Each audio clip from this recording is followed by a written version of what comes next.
ये अंतरयात्रा सूत्र है। सूत्र कहता है,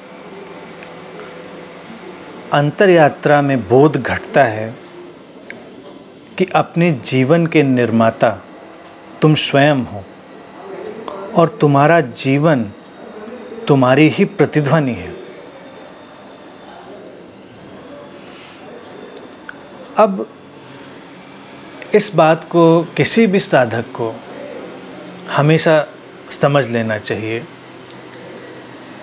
कि जो उसका जीवन है वो किसी और ने नहीं बनाया है। जो बना बनाया मिल गया है उसमें तो तुम कुछ कर नहीं सकते। तुम्हें एक शरीर मिल गया है, तुम्हें तुम्हारी परिस्थितियां मिल गई हैं, तुम्हें आसपास के परिवेश का ढांचा मिल गया है, उस सब में तो तुम कुछ कर नहीं सकते। तो जीवन का एक बहुत बड़ा हिस्सा जो हमको बना बनाया मिलता है, ये सूत्र उसके बारे में बात नहीं करता।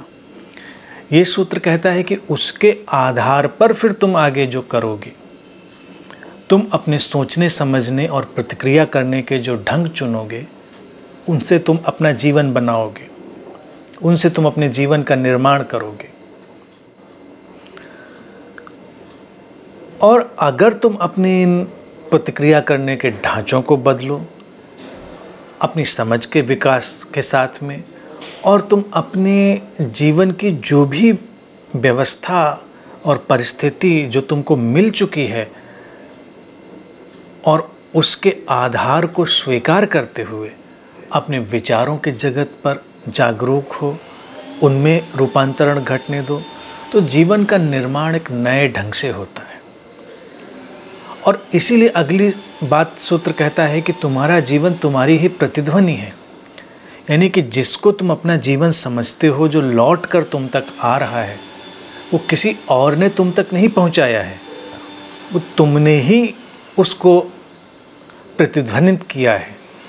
यानी कि तुम जैसे हो, तुम्हारे अंतरतम का जैसा भी ढंग और ढांचा है, वही अनेक अनेक रूपों में लौट कर तुम तक आ जाता है। जो जीवन तुम्हारे आसपास है, तुम्हारी परिस्थितियां जैसी हैं, उनको तुम जैसे देखते हो, हमेशा स्मरण रखो कि वो तुम्हारे ही अपनी दृष्टि का एक फैलाव है। ये पूरा जगत एक दर्पण जैसा है, इसमें तुम वही प्रतिबिंब देखते हो जो तुम्हारी वास्तविकता है। तुम्हारी वास्तविकता क्या है? तुम्हारे भीतर जो भी समझ इकट्ठी हो गई है, घट गई है समझ, तुम्हारे अंदर जो धारणाओं मान्यताओं के जगत बने हैं वो हैं, तुम्हारी संस्कारबद्धताएं, तुम्हारी कंडीशनिंग है, तमाम ताना बाना है। तुम इसको बहुत विस्तार में सोचते जा सकते हो, उस पर विमर्श करते जा सकते हो, और अंत में तुम देखोगे कि वो सब कुछ मिलकर तुम्हारे जीवन को बनाता है। तो इसलिए जिस जीवन से तुम आमने सामने होते हो, वो प्रतिध्वनि के सिवा कुछ नहीं होता।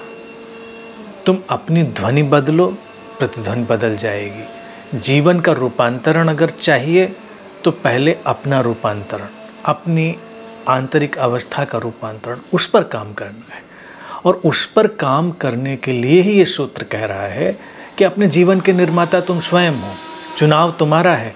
तुम जो चुनोगे, जीवन वैसा आकार लेने लगेगा, वैसा रंग रूप लेने लगेगा।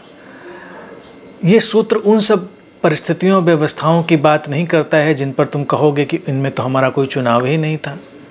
हाँ, तो उनकी बात तो अपनी जगह है, लेकिन जब जब तुमको चुनाव का मौका मिले, या जब जब तुमको लगे कि तुम चुन सकते हो, तो चुनो, श्रेष्ठ का चुनाव करो। विचार घटते हैं बेशक, उन पर तुम्हारा नियंत्रण नहीं, लेकिन जब जब तुमको लगे कि तुम श्रेष्ठ विचारों का चुनाव कर सकते हो, बेशक चुनो।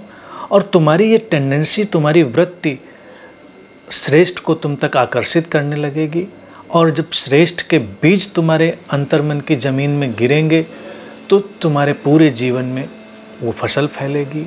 यानी कि अगर कोई श्रेष्ठ ध्वनि तुमसे उठेगी, तो फिर तुम्हारे जीवन में उसी की प्रतिध्वनि लौटेगी। इसलिए जहाँ जहाँ तुमको लगे कि तुम कुछ कर सकते हो, तुम्हारे हाथ में कुछ चुनाव है, तो तुम चुनो। ये अलग बात है कि बहुत बड़ी तस्वीर जब तुम देखोगे जीवन की, तो चुनने की व्यवस्था, अवस्था और परिस्थिति भी तुम घटती हुई देखोगे। लेकिन ये सूत्र अभी उसकी बात नहीं करता, ये साधक की उस अवस्था की बात करता है जहाँ पर एक ऐसा आयाम उसके सामने है जहाँ पर उसको लगता है कि वो कुछ कर सकता है, वो कुछ चुन सकता है, तो उस पर ही उसे काम करना है। ये उसी की बात कर रहा है और वहाँ पर काम करते ही तुम अपने निर्माता हो जाते हो, अपने जीवन का निर्माण करने वाले हो जाते हो। साधना यही तो है, अंतरयात्रा यही तो है कि तुम्हारे जीवन को निर्माण करने की शक्ति तुम्हारे पास आए, न कि ये कहीं बाहर हो। और ये सूत्र उसी की ओर बात कर रहा है।